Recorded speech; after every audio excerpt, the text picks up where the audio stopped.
Qala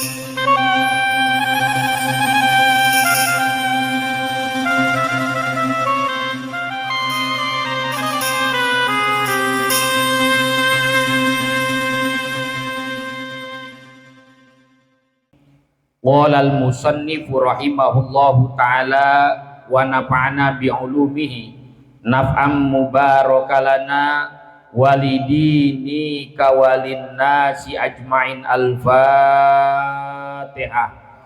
A'udzu billahi minasyaitonir rajim. Bismillahirrahmanirrahim. Alhamdulillahi rabbil alamin arrahmanir rahim maliki yaumiddin. Iyyaka na'budu wa iyyaka nasta'in ihdinas siratal mustaqim siratal ladzina an'amta 'alaihim ghairil maghdubi 'alaihim waladdallin. Bismillahirrahmanirrahim. Faslun wa shalatul jama'ati sunnatun muakkadatun wa 'alal ma'mumi ayyan wiya al-ihtimami dunal imami wa yajuzu ayya tammal hurru bil abdi wal balighu bil murahiqi wala tasihu qudwatu rajulin bi imra'atin wala qari'in bi ummiyin wa ayyu mawdi'in shalla fil masjidi bi salatil imami fihi wa huwa alimun bi salatihi ajza'ahu ma lam yataqaddam alaihi wa in shalla fil masjidi wal ma'mumi makharijal masjidi qariban minhu wa huwa alimun bi salatihi wala haila hunaka jaza. Hadirin wal hadirat yang dimuliakan oleh Allah Subhanahu wa taala,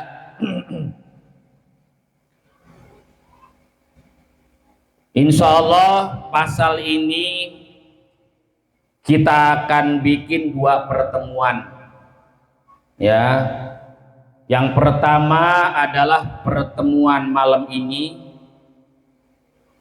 dan pertemuan yang kedua insya Allah pada pertemuan malam minggu yang akan datang. Bismillahirrahmanirrahim. Faslun, bermula ini 1 pasal. Wa sholatul jama'ati, dan sholat berjamaah, sunnatun muakkadatun, itu sunnah muakkad hukumnya. Wa 'alal ma'mumi, dan wajib bagi makmum atau atas makmum apa ayyan wiya, agar ia berniat al-i'timama, akan bermakmum, dunal imami, tidak wajib niat imam bagi imam. Wa yajuzu, dan boleh apa ayyatamal huru, bermakmumnya orang yang merdeka, bil abdi, kepada abid atau budak. Wal baligu, dan orang yang balik, bil murahiki, kepada murahik. Wala tasihu, dan tidak sah apa qudwatu rajulin, bermakmumnya laki-laki, bi imro'atin, kepada perempuan. Wala qari'in, dan tidak sah bermakmumnya orang yang qari, bi ummiyin, kepada orang yang buta huruf atau bodoh. Bapak Ibu hadirin wal hadirat yang dimuliakan oleh Allah Subhanahu wa taala, bahwa Pasal yang akan kita bahas pada malam hari ini adalah tentang hukum berjamaah di dalam sholat fardu yang 5 waktu. Sekali lagi, jadi tema yang akan kita bahas pada malam hari ini adalah tentang hukum berjamaah di dalam sholat fardu yang 5 waktu.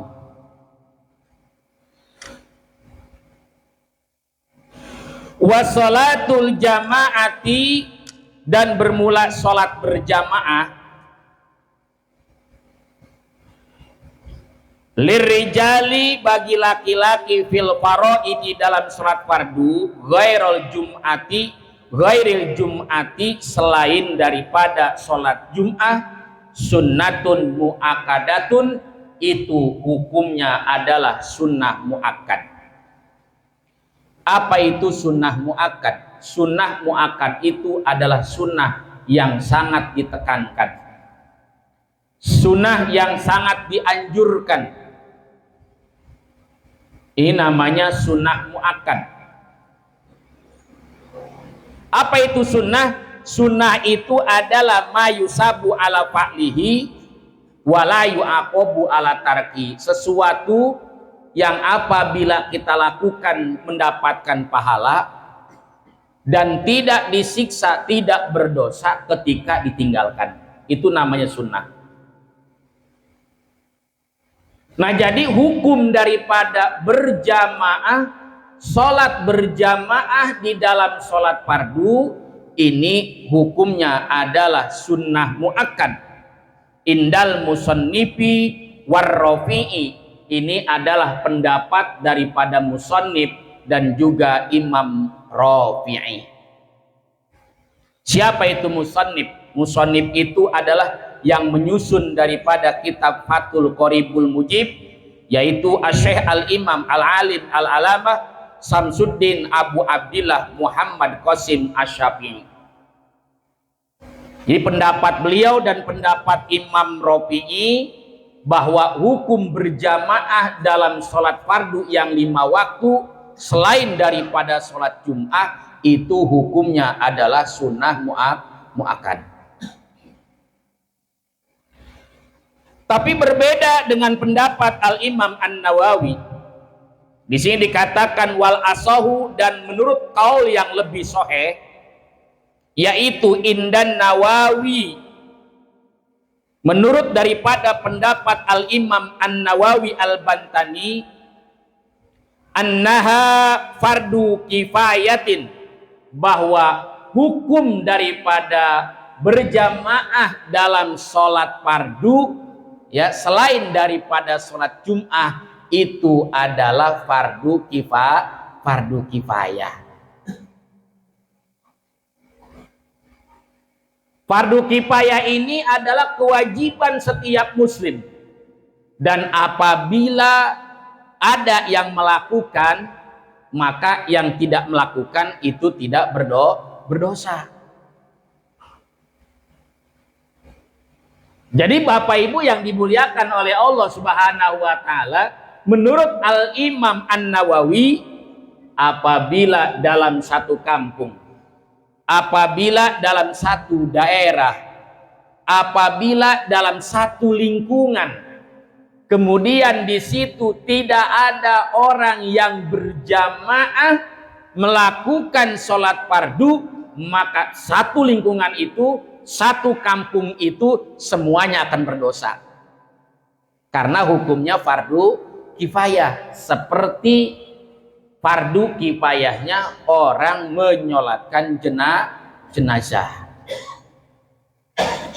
Ada yang berjamaah, yang nggak berjamaah nggak dosa. Tapi ketika tidak ada satupun yang berjamaah, maka seluruh umat Islam, baik laki-laki, perempuan, yang kecil, yang besar, tua, muda, semua akan berdosa. Ini pendapat daripada Imam Nawawi. Kemudian hadirin wal hadirat yang dimuliakan oleh Allah Subhanahu wa taala, Wa yudrikul ma'mum al jama'ata ma'al imam fi ghairi jum'ati malam yusallim atas limatal ula wa illam yakun ma'hu. Terhitung kita masih bisa mendapatkan nilai berjamaah, yaitu apabila kita bisa ikut dengan si imam malam yusallim taslimatal ula, sebelum imam itu mengucapkan salam yang pertama masih dapat kita ya pahala berjam, masih bisa kita terhitung berjamaah. Wa illam yaqud ma'ahu, walaupun kita nggak ikut duduk bersama-sama dengan si imam. Contoh begini, Bapak Ibu yang dimuliakan oleh Allah, umpamanya kita mau berjamaah sholat di masjid atau di musola, tiba-tiba pas kita sampai, imam dan makmum yang lainnya ini sudah duduk tasyahud akhir, sudah duduk tahiyat akhir. Berarti kan sudah hampir apa? Sudah hampir selesai sholatnya. Nah kemudian kita baru datang, kita baru sampai, kemudian kita takbir, usolli fardul maghribi salasa rokaatin mustaqbilal kiblah ada ma'muman lillahi ta'ala Allahu Akbar. Takbir kita. Begitu kita mau turun, mau duduk, baru rencana mau duduk, tiba-tiba imam apa? Mengucapkan salam. Assalamualaikum warahmatullah. Yang pertama tuh, Assalamualaikum warahmatullah. Kita belum sempat duduk-duduk acan, baru takbir, itu kita masih terhitung berjamaah. Cuman masuknya namanya apa? Makmum masbuk, makmum yang ketinggalan. Tapi tetap kita masih dapat pahala berjamaah. Jangan nungguin imam salam kita diri nungguin, jangan, takbir aja Allahu Akbar. Nyandak duduk kita duduk, ya kan? Baru celek duduk imam salam selesai, diri lagi bangun kita. Atau umpamanya kita nggak candak duduk, baru takbir seperti tadi Allahu Akbar, tapi kita sudah apa? Sudah niat bermakmum kepada imam, ya kan ya? Walaupun kita nggak duduk, nggak ikut bersama dengan imam, itu pun sama, kita sudah bisa mendapatkan pahala berjamaah. Sholatul jamaati afdolu min sholatil fardhi bisab'i wa isrina darajat. Sholat berjamaah itu lebih utama daripada sholat sendirian dengan bandingan 27 derajat. Jadi bandingannya kalau kita sholat berjamaah 1 kali, itu bandingannya kita sholat sendirian 27 kali. Kira-kira untung apa untung? Kira-kira untung apa untung? Itulah keutamaan berjamaah.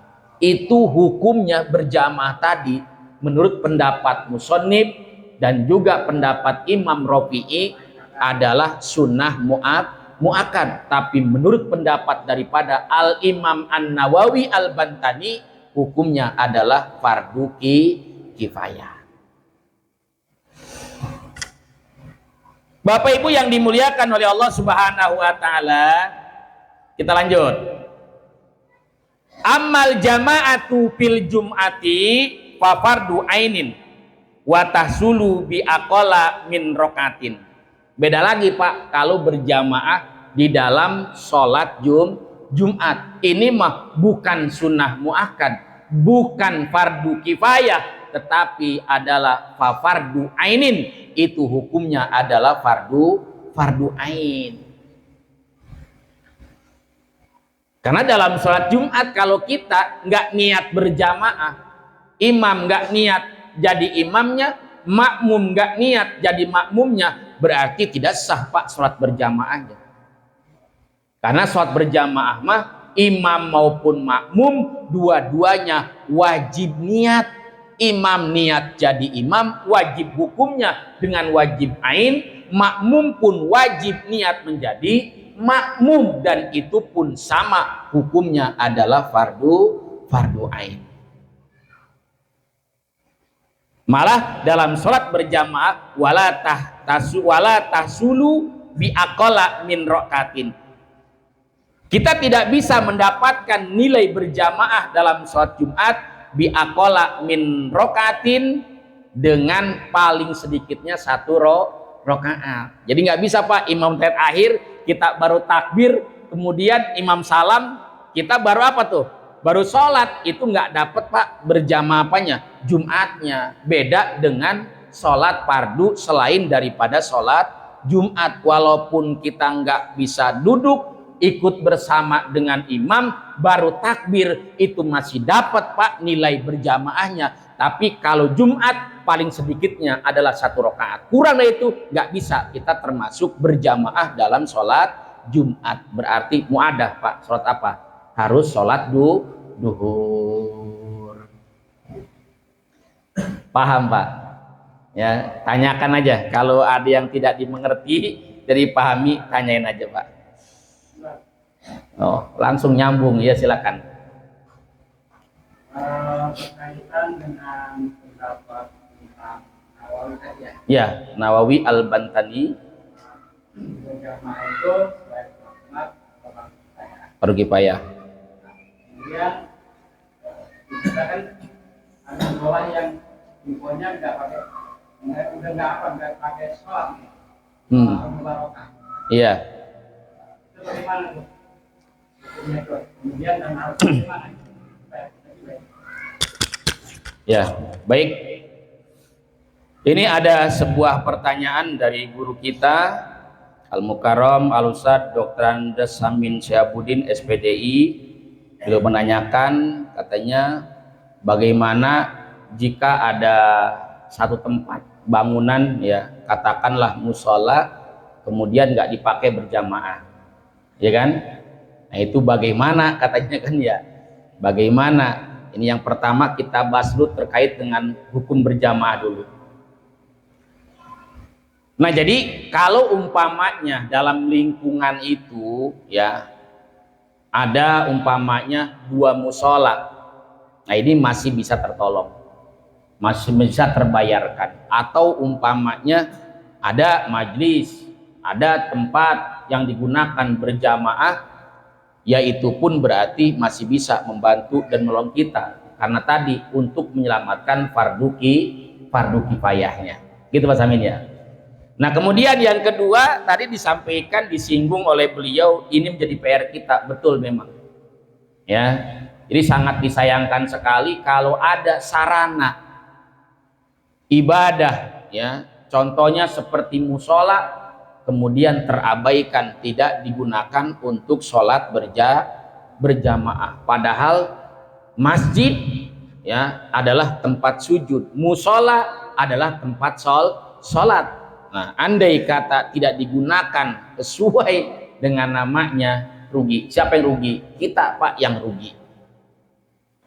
Ini ya, makanya sekali lagi ini tentunya menjadi PR kita bagaimana ya nanti kita bisa memajukan yang padahal Masya Allah ya, ini contohnya lah seperti Al-Mubarokah, ini dulu adalah merupakan salah satu anggota dari Majlis Ta'lim Al-Hikmah ya. Nah ini makanya itu menjadi PR kita, insya Allah ya, ke depan yuk sama-sama kita pikirkan, insya Allah.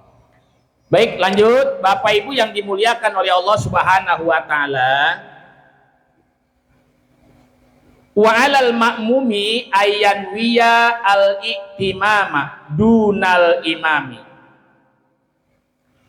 Karena pasal yang kita bahas pada malam hari ini adalah kaitan dengan sholat berjamaah yang secara hukum tadi ada yang mengatakan sunnah muakkad, ada juga yang mengatakan adalah fardu kifayah. Maka ketika kita melaksanakan sholat dengan berjamaah, wa alal makmumi, wajib bagi seorang makmum ayyan wiya al iktimama, agar dia niat menjadi makmum atau niat bermakmum. Wajib Pak hukumnya. Awil iktida'u bil imami, ya, jadi wajib dia niat mengikuti kepada imam atau bermakmum kepada imam. Jadi kalau ada makmum kemudian dia tidak niat menjadi makmum, berarti dia tidak termasuk berjamaah, walaupun dia sholat satu musola, sholat satu masjid, walaupun dia sholat satu barisan bersama-sama dengan imam dan makmum yang lain, karena dia tidak niat menjadi makmum, berarti orang ini tidak termasuk berjamaah, berarti tidak mendapatkan nilai pahala 27 derajat. Walaupun bareng-bareng Pak, bareng-bareng, tapi dia tidak niat bermakmum. Jadi wajib Pak niat bermakmum.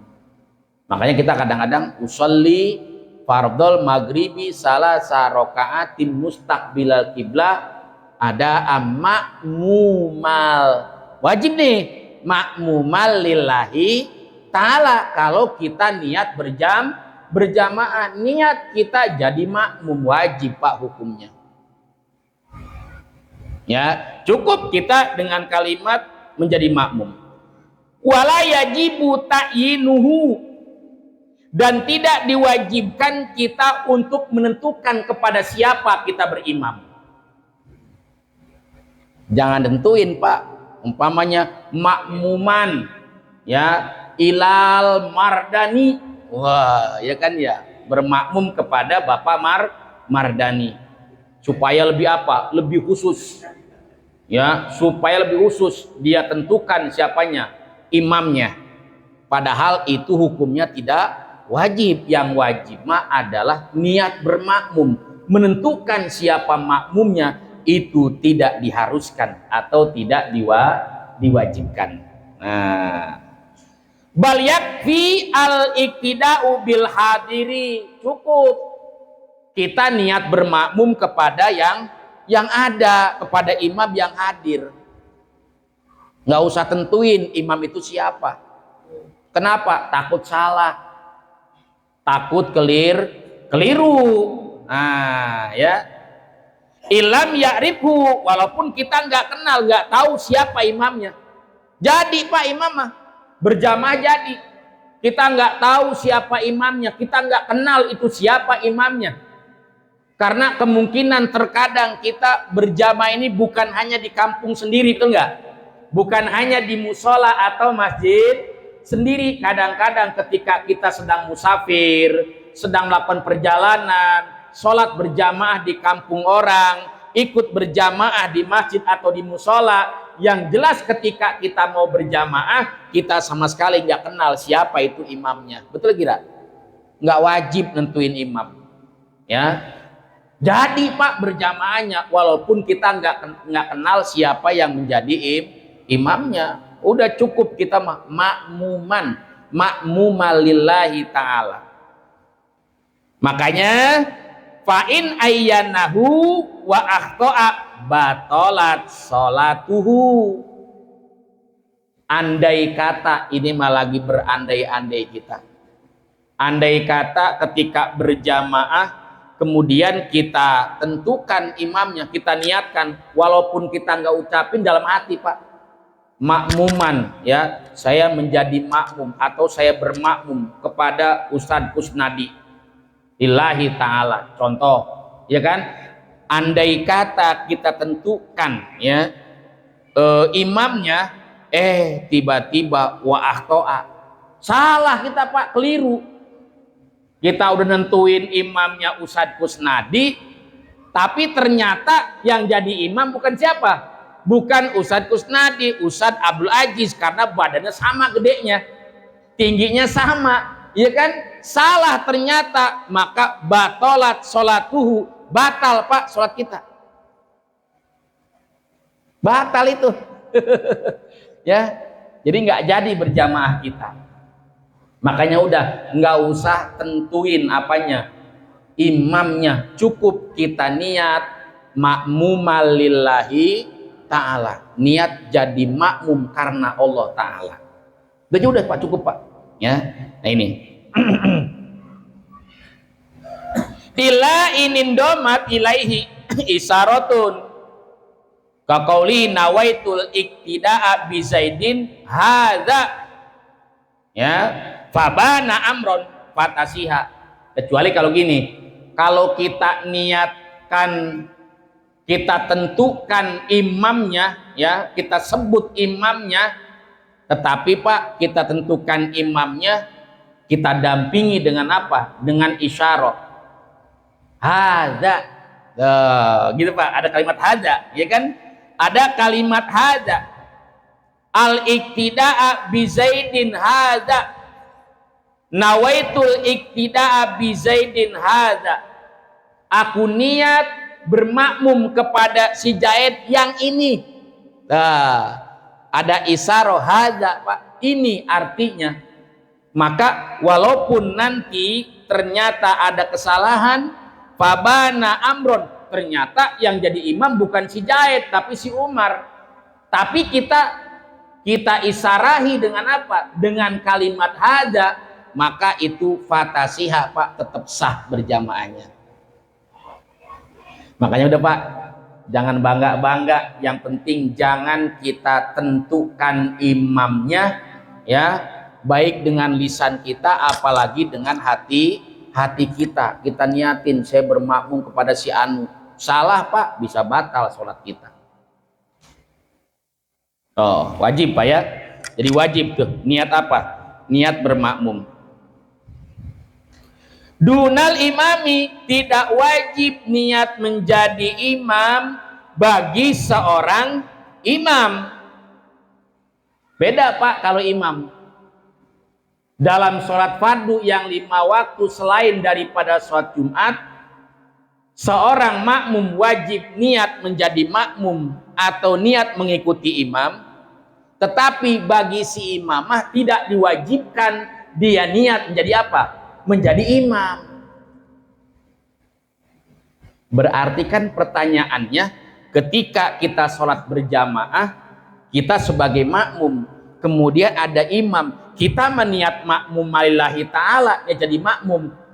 Tiba-tiba imamnya nggak niat apa? Jadi imam. Kira-kira sah nggak berjamaahnya? Tetap sah berjamaahnya. Tetap sah, karena imamah tidak wajib niat jadi imam.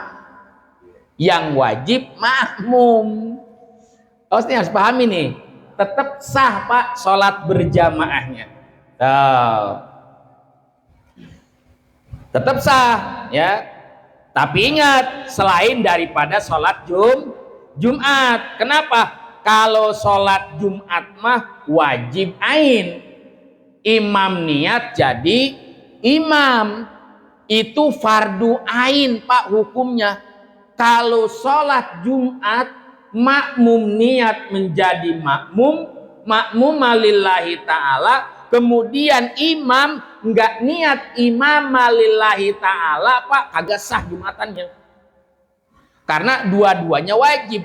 Imam niat wajib niat jadi imam, makmum wajib niat jadi makmum. Karena berjamaah dalam sholat Jumat itu bukan fardu kifayah, bukan sunnah muakkad, tetapi fardu ain. Gitu Pak ya. Tapi kalau selain daripada sholat Jumat Pak, niatul imamati balhiya mustahabatun, sunnah bagi si imam niat jadi imam. Dia mau niat jadi imam, silakan Pak, sah berjamaahnya. Dia nggak niat jadi imam Pak, silakan, tetap sah apanya? Berjamaahnya tetap sah Pak. Ya kan terkadang ada Pak, kita lagi sholat Allahu Akbar, dapat serokat Pak, ada yang datang tiba-tiba ya, ngasih isyarat Noel, apa dia? Mau bermakmum, ya. Kita mau beralih niat jadi imam silakan.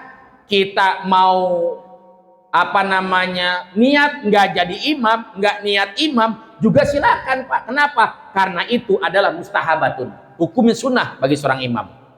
Ya, cuman ada perbedaannya Pak. Ya, apa perbedaannya? Pak ilam yanwi pasolatuhu puroda. Jadi kalau ada imam jadi imam, kemudian dia nggak niat jadi imam, berarti pasolatuhu puroda. Berarti imam itu sama artinya dengan sholat munfarid, sendirian, nggak dapat pahala berjamaah. Gimana makmumnya? Tetap sah Pak, tetap sah sholatnya, tetap sah berjamaahnya, dan tetap si makmumnya mah dapat pahala berjamaah. Gitu Pak. Iya, rugi imam. Makanya ketika kita ditowel Pak, dipinta ada yang bermakmum di belakang kita, ya kan ya, langsung Pak kita niatkan apa? Menjadi imam. Agar apa?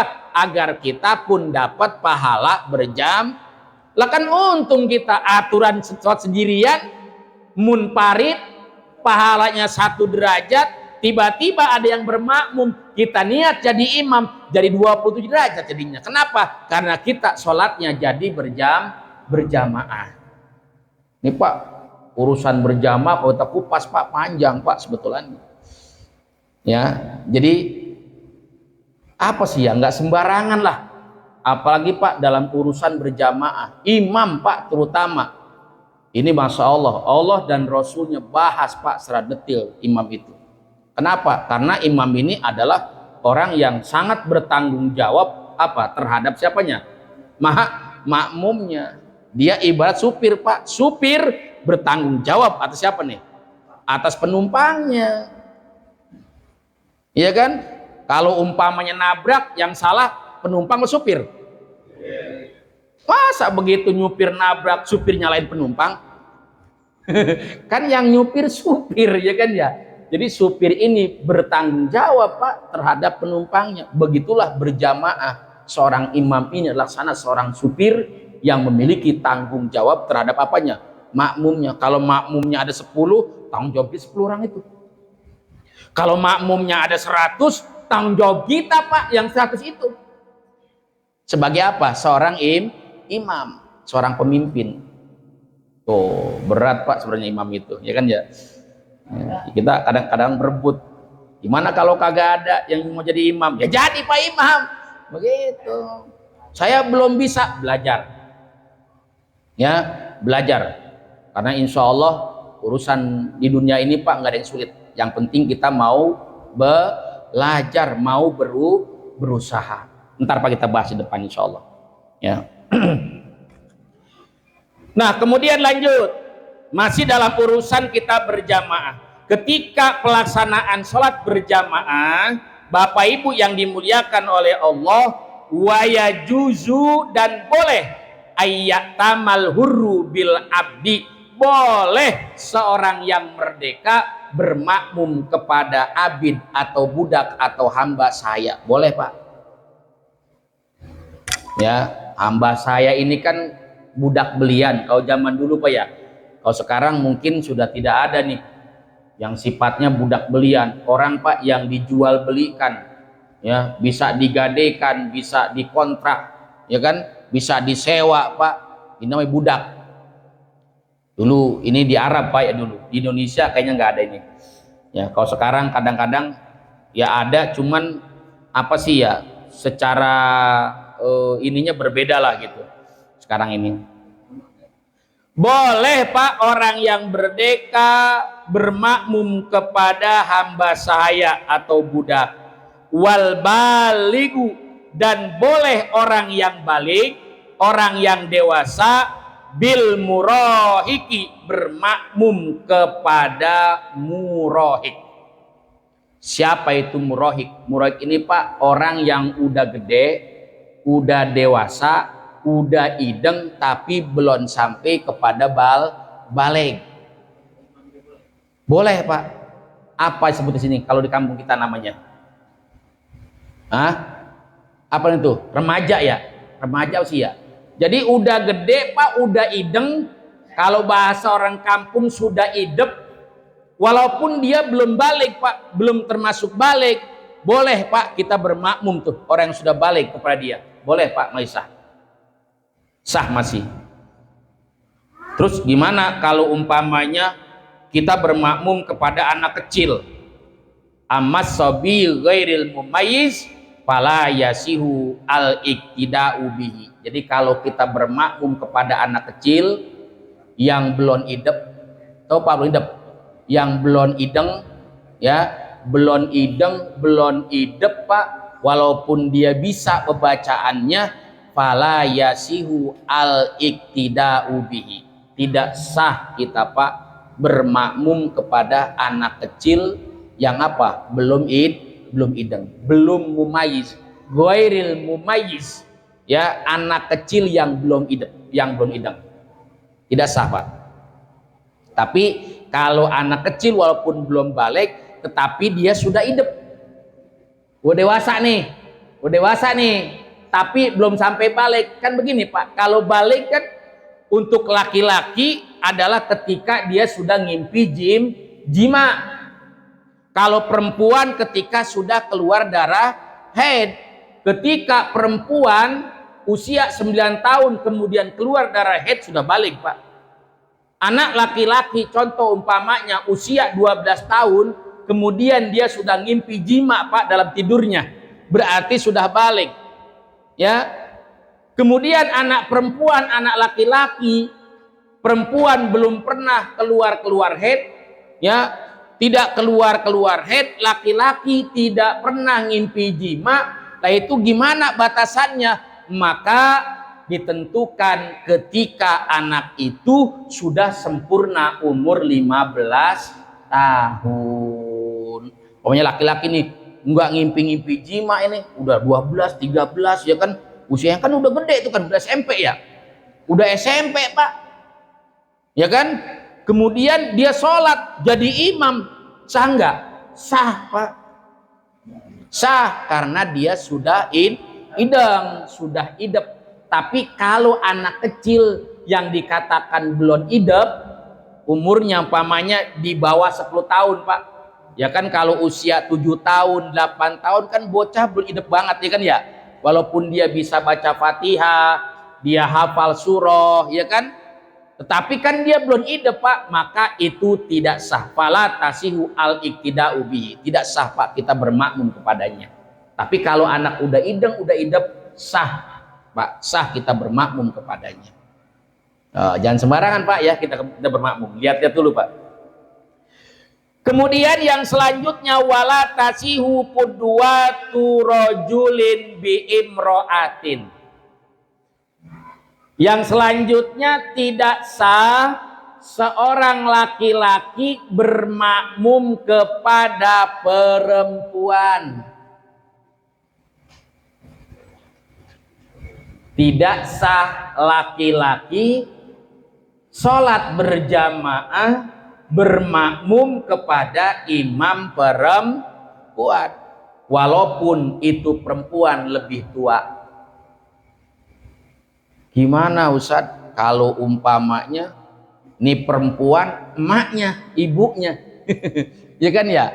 Kemudian yang laki-laki anaknya, walaupun itu ibunya, tetap, Pak, nggak bisa anaknya ini bermakmum kepada apa? Perempuan. Ini hukum, Pak. Itu bocah songong amat, ya kan, ya. Bukan songong, ini hukum, ini aturan. Bininya pinter ngaji, Pak. Bininya pinter ngaji, ya, qori'ah. Oh, ngajinya enak, pinter. Lakinya, Pak, ngajinya kurang bisa, ya kan, ya. Udah lo jadi imam dah, gua gak bisa bacaannya, ya kan, ya. Lu kan pinteran. Walaupun perempuan, kagak sah, Pak, nggak sah. Tetap tidak sah, karena tidak sah perempuan, laki-laki bermakmum kepada perempuan. Kalau Ya. kita baca doa perempuan ada yang aminin. Nah, kalau doa boleh.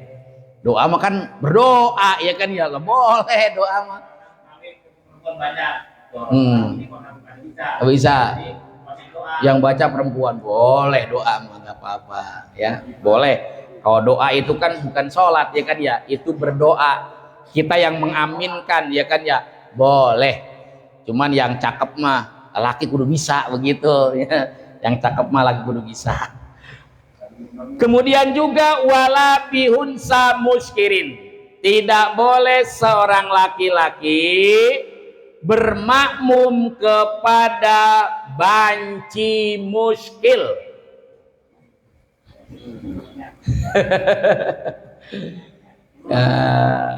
Jadi tidak boleh seorang laki-laki ketika berjamaah bermakmum kepada seorang banci. Tapi ingat Pak, bancinya muskil. Karena yang namanya banci, kalau bahasa kitanya itu bencong, ya, banci bencong ini Pak namanya manusia jadi-jadian, ya. Ini namanya apa? Manusia jadi-jadian Pak.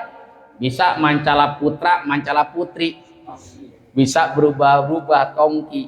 Siang-siang ketemu, tanya siapa nama kamu? Yanto. Ketemu malam tanya tuh lagi, siapa nama kamu? Yanti.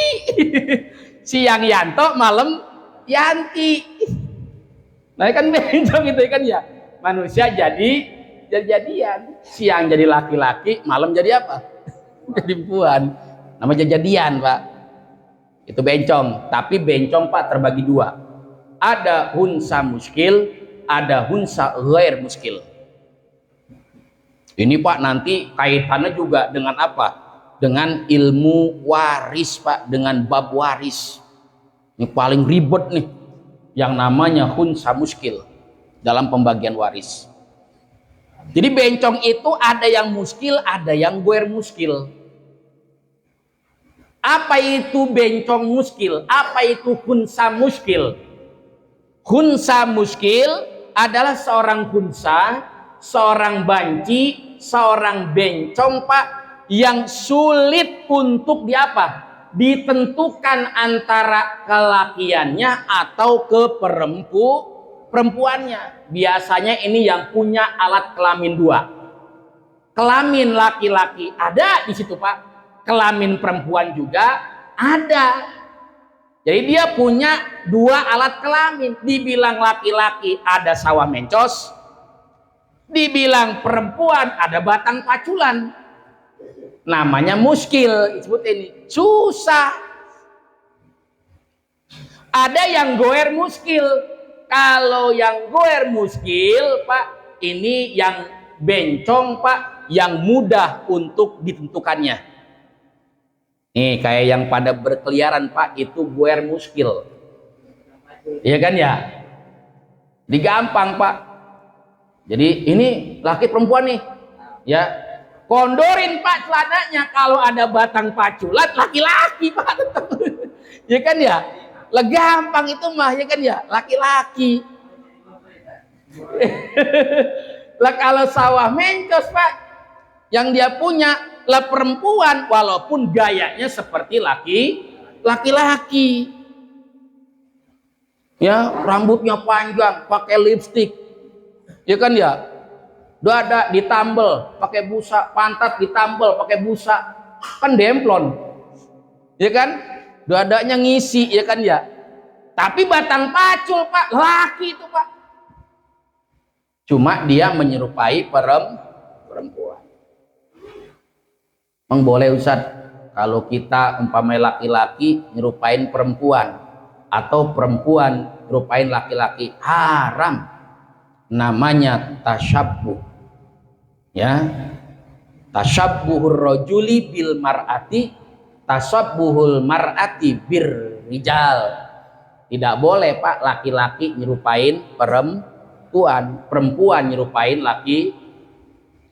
Ada Pak kadang-kadang rambutnya nggak mau panjang, cukurnya cukur apa namanya tuh Mandarin, bajunya pendek pak, ya kaos pendek, celana, wah, ya kan ya. Ada laki-laki pak, rambutnya panjang, pakai anting segala, ya kan ya. Aduh, ya namanya tasyabuh pak, tidak boleh dalam agama. Ya kan kemarin kan gitu, man tasabbaha biqaumin fahuwa minhum tuh ya. Mantu dalil itu, mantu itu dalilnya. Barang siapa yang menyertai kaum, maka dia adalah temannya. Jadi nggak boleh pak tasabbuh rojul bil mar'ah, begitupun sebaliknya mar'ah bil rojul. Nggak boleh pak. Makanya laki-laki gunakan pak ya pakaian laki-laki, ya kan ya, atribut laki-laki seperti biasa pak. Jangan bapak laki-laki senangnya pakai rok, rambutnya panjang, ya kan ya, pakai lipstik, ya. Kadang-kadang gini pak, kadang-kadang kalau yang orang jadi bencong pak, ini terkadang ya bisa dari faktor pergaulan. Ini anak laki-laki pak nih, asal dari kecil main sama perempuan mulu pak, mainnya masak-masakan, ya kan, kosmetika. Insya Allah pak, gede dikit jadi bencong pak tuh. Iya bener pak, bener itu, bener. Ya bener. Karena jangankan yang kecil gitu pak, yang gede aja itu bisa jadi pak, jadi bencong. Saya punya teman di Tasik, dulu pertama mondok pak, belum lama dia keluar, berhenti pak.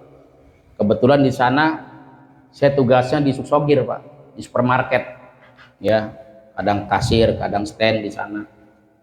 Tiba-tiba pak, ya kan dibagi, pagi nih perempuan khusus, kemudian duhur ke sana khusus bagi laki-laki, santri laki-laki, jadi nggak bisa gabung, gitu. Tiba-tiba pak, pas bagian sore bagian laki-laki ada pak, pakai kudungannya pak cuman dicemplakin doang, rambutnya panjang pak, menor, ya kan ya. Pas saya, waduh ini pelanggaran nih, ada perempuan belanja sore-sore, ya kan ya, ini kan bagi laki-laki, ya. Ya tegur pak akhirnya. Begitu teleng-teleng pak, ternyata laki-laki pak itu pak, teman saya dulu pak itu, ya kan ya. Ente kenapa jadi begini? Tahu katanya gitu. Lah pakai lipstik pak, pakai dandan kayak apa? Kayak perempuan. Jadi pak bencong. Jadi pak jalannya ge, waduh, ya jalannya ge beda pak, kayak perempuan. Nah itu pak, kadang-kala itu.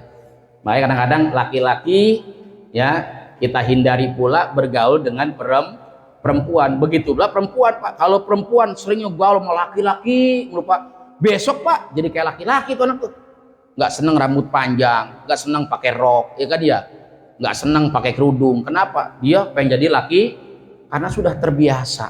Bisa apa seperti itu? Jadi pak akhirnya. Makanya kadang-kadang bencong itu nggak begitu lahir bencong pak, enggak. Kadang-kadang normal seperti biasa, kemudian seiring dengan berjalannya waktu, dari hasil pergaulan dia, tiba-tiba gedenya kenapa jadi bencong. Nah itu bencong yang begitu namanya ghoer muskil. Kalau muskil yang tadi pak, sulit dibedakannya. Ini sebenarnya bencong ini laki-laki perempuan. Dibilang laki-laki ada kelamin perempuan, dibilang perempuan ada kelamin laki-laki. Itu namanya muskil pak. Nah kita seorang laki-laki tidak boleh bermakmum kepada unsa muskil. Tidak sah pak sholatnya. Laki-laki kepada perempuan tidak sah, laki-laki kepada unsa muskil pun tidak sah. Kenapa pak ya? Laki-laki kok tidak sah bermakmum kepada perempuan? Karena perempuan ini lemah pak. Ya juga madarat pak. Ya makanya jangankan urusan imam dan makmum pak, urusan makmum aja.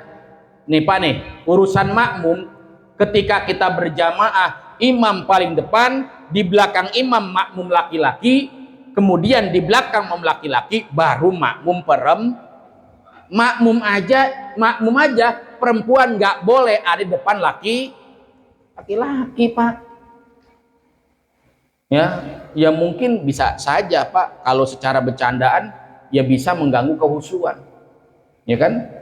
Begitu ntar dia ruku pak, ya kan, orang-orang khusyuk baca subhana rabbiyal azim wa bihamdi, dia apa mikirin dempon amat itu ya katanya.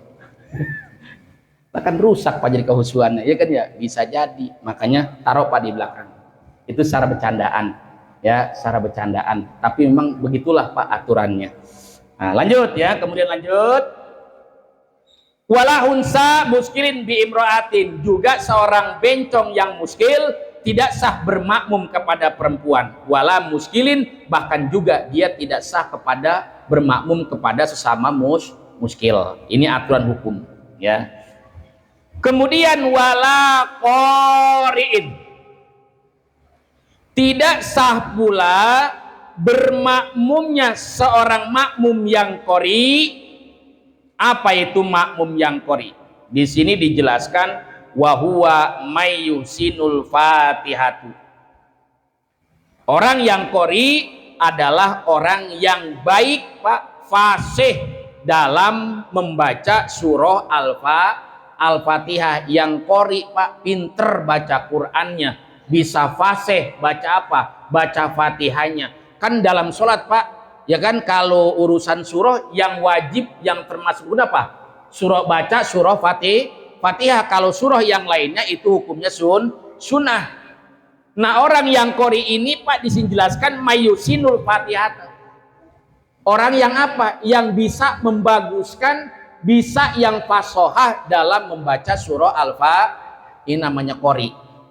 Tidak sah makmum yang qori, yang fasih dalam membaca Al-Quran atau membaca Fatihahnya, bi ummiyin, bermakmum kepada orang yang buta huruf, kepada orang yang kepada orang yang bodoh.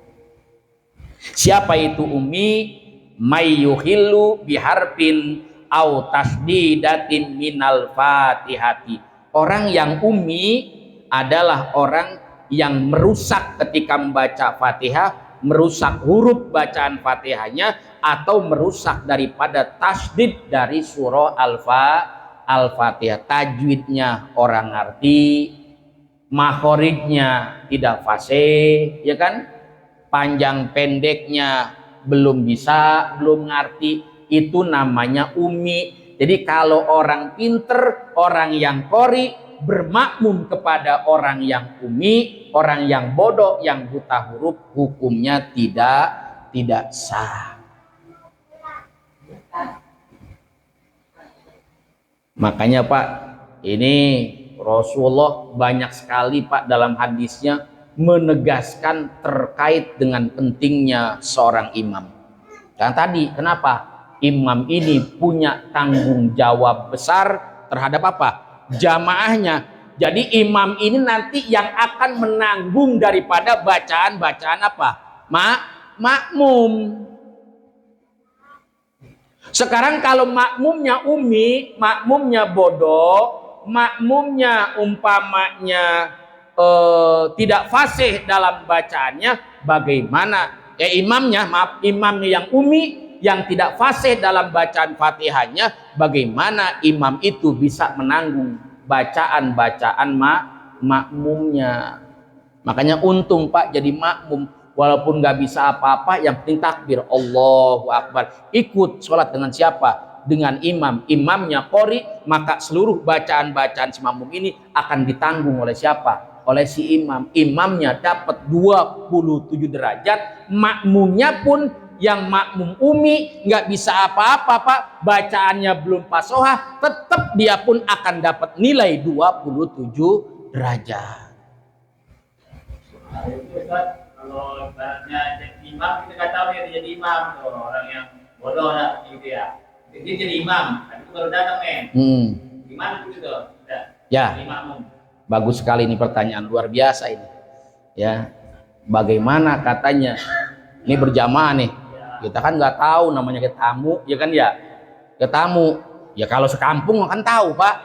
Tetangga mah ya kan ya tahu. Oh si ini imam nih. Gua tahu dah dia mah kapasitasnya. Nah ini mah kita di mana-mana berjamaah aja sholat. Ya kita mah kan awalnya nyangka. Kita awal nyangka karena tidak taunya kita. Wah ini imam nih. Udah nyangka kita fasihat imam nih.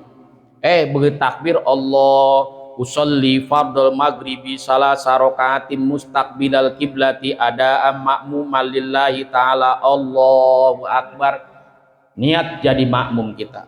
niat kita mengikuti imam, dapat serokaat Pak, kita dengar bacaannya, lah ini bacaannya ya beletetan amat ini ya kan ya, yang panjang menjadi pendek, yang pendek jadi panjang, mahoriknya kagak ketemu ya kan ya. Kita awalnya nyangka ini adalah qori, imam, ya orang imam ya kan ya, kita pikir pintar aja nih imam nih. Begitu kita sholat ternyata ketahuan ini imamnya tidak qori. Pertanyaannya, lalu bagaimana kita nih? Kita bagaimana kita? Kan tadi dikatakan bahwa orang yang qori tidak sah bermakmum kepada umi. Tiba-tiba imamnya umi. Kita tahu, waduh nih bacaannya nih brekele amat ini ya. Nah, bagaimana hukumnya? Begini Pak, kalau kita bermakmum kepada orang itu, awalnya kita menyangka orang itu adalah qori, tapi ternyata dia adalah ummi. Ya, bacaannya tidak fasih, rusak Pak bacaannya. Di tengah-tengah nih. Nah, maka kalau kita ikutin terus kita sampai selesai sholat, berarti batal Pak sholat kita. Tidak sah. Bukan hanya berjamaahnya, sholatnya tidak sah. Tidak sah Pak. Kita harus mengulang sholat kita. Sholat lagi Pak. Rapi sholat, kepikirin. Tadi begitu bacaannya ya. Ya begitu amat ya. Pokoknya gitu Pak. Banyak salah dan sebagainya. Berarti kita harus mengulang sholat kita. Wajib Pak kita mengulang. Karena yang tadi tidak sah. Bukan hanya berjamaahnya, termasuk sholatnya pun tidak sah. Tetapi ketika kita tahu bahwa imam itu adalah ummi, kemudian pada saat itu pula kita langsung mufarokoh. Ya, begitu takbir, Allahu Akbar. Ikut tuh pertama orang imam udah meruku, kita ikut ruku, sujud. Pas rakaat kedua, ini bacaan begini amat. Kita tahu bahwa imam adalah ummi, kemudian kita langsung mufarrokoh. Langsung apa? Memisahkan diri. Berarti kita memutuskan kemakmuman kita dengan siapa? Dengan si imam tadi, mufarrokoh Pak. Gitu, mufarrokoh berarti sah Pak sholat kita. Tapi tetap Pak, secara sopan santun jangan mentang-mentang mufarrokoh imam sujud kita diri. Jangan, tetap kita ya imam ruku kita ruku, tapi kewajiban kita semuanya terpenuhi. Kita ruku, imam ruku, ya imam ruku, imam sujud kita sujud, ya kan ya. Tetapi kewajiban kita semuanya terpenuhi dan kita tidak niat bermakmum kepada imam itu, berarti sah Pak sholat kita. Sah sholat kita. Kalau kita langsung mufarrokoh. Tapi kalau kita ikutin terus sampai selesai, berarti tidak sah sholat kita. Nah kemudian bagaimana kalau umpamanya sholatnya ini adalah sholat yang siriyah? Kan sholat terbagi dua, ada yang jahriyah, ada yang siriyah, ada yang jahar, ada yang sir. Yang jahar itu adalah sholat yang dikeraskan apanya? Bacaannya pada rokaat pertama dan rokaat yang kedua, jahar Pak. Ada sholat yang sir, dari pertama sampai selesai nggak kedengeran Pak bacaannya. Contohnya seperti sholat duhur, sholat asar. Kalau yang jahriyah seperti maghrib, isya, kemudian subuh. Kan gampang tahu imam qori dan tidak qorinya, imam qori dan juga umminya ketahuan. Tapi kan kalau sholat siriyah kita nggak tahu ya kan ya. Ya orang sholatnya nggak kedengeran, bacaannya pun kedengeran. Nah makanya Pak, terkait dengan makmum qori ya, bermakmum kepada yang ummi, ini Pak sebetulnya memang ada dua pendapat. Yang pertama, ini pendapat daripada jumhur fuqaha yang masyhur Pak, ahli-ahli fikih. Ya, termasuk di dalamnya adalah Al-Imam Asy-Syafi'i. Menurut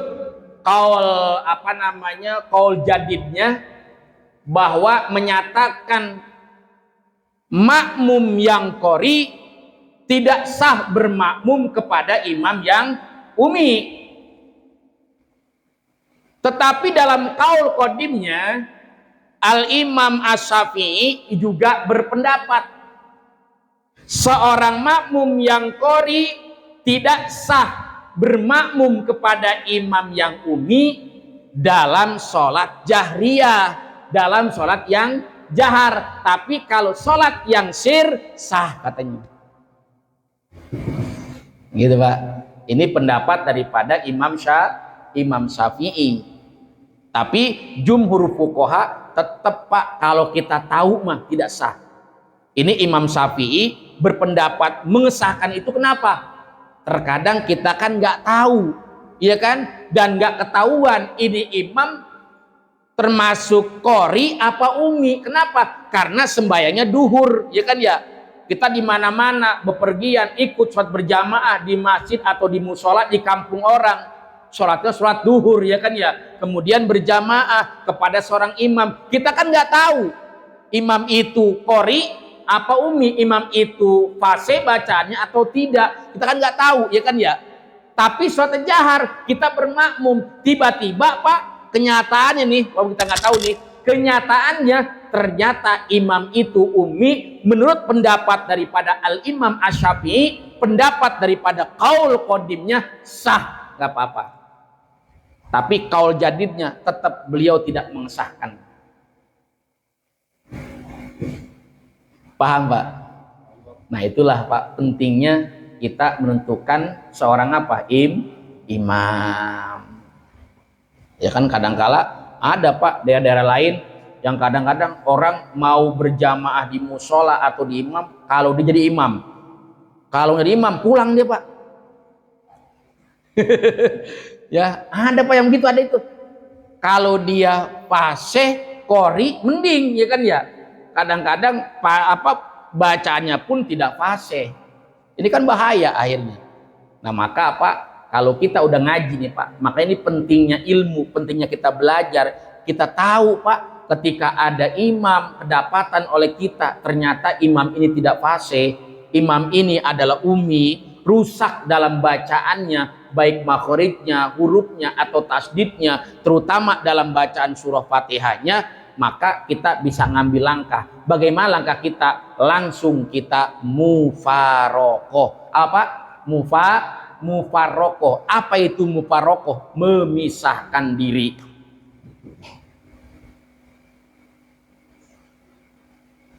Sama seperti orang menyolatkan jenazah.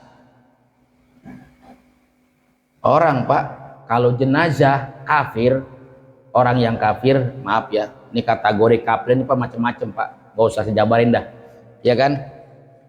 Apalagi kalau sakleknya hukum, kan haram Pak, haram dimandikan, haram dikafani, haram disolatkan. Yang namanya hidup di masyarakat Pak, kita kan mau nggak mau, apalagi dikenal seorang ustadz disambat nyolatin kagak mau. Paham kira-kira? Nah, ini Pak di sini. Sementara kita maju kena, mundur kena.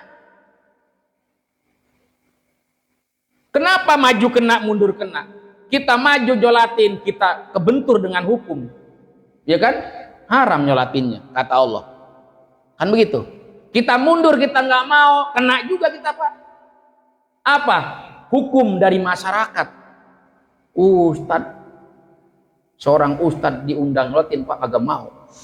Makanya jelek banget itu. Ya kan ya? Nah, makanya di situ Pak, ya. Makanya kalau guru saya kadang-kadang mengajarkan ketika kita niat usollinya itu Pak ditambahkan dengan ingkana musliman, ingkana muslimatan fardholillahi ta'ala. Allahu akbar. usolli ala hadzal mayyiti arba'a takbiratin fardu kifayatin in kana musliman lillahi ta'ala Allahu akbar. Aku niat sholat jenazah 4 takbiran fardu kifayah jika ini muslim karena Allah Ta'ala. Berarti kan logikanya kalau ini bukan muslim saya nggak sholat walaupun ikut menyolatkan. Kayak gitu Pak Pendeta tuh. Kayak gitu. Jadi mufarokoh. Ya tadi kita berjamaah. Tengah-tengah kita baru tahu ternyata imam kita ini umi. Tidak fase bacaannya. Maka langsung kita mufarokoh. Sholatnya masih bareng.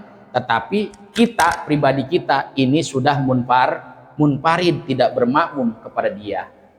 Tidak batal Pak sholat kita. Bisa dipahami Bapak Ibu sekalian?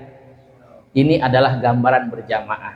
Insya Allah nanti pada pertemuan berikutnya ya, ini kita akan kupas kembali terkait dengan hukum berjamaah dalam sholat fardu yang 5 waktu insya Allah. Mudah-mudahan Bapak Ibu yang dimuliakan oleh Allah Subhanahu Wa Taala, kajian kita pada malam hari ini menjadi kajian yang bermanfaat, ilmu yang bermanfaat, ilmu yang barokah, yang bisa membimbing kita sehingga kita bisa sempurna dalam melaksanakan ibadah kita, khususnya adalah ibadah sholat yang 5 waktu. Amin ya Allah ya Rabbal alamin. Bismillahirrahmanirrahim. Ya Rabbi bil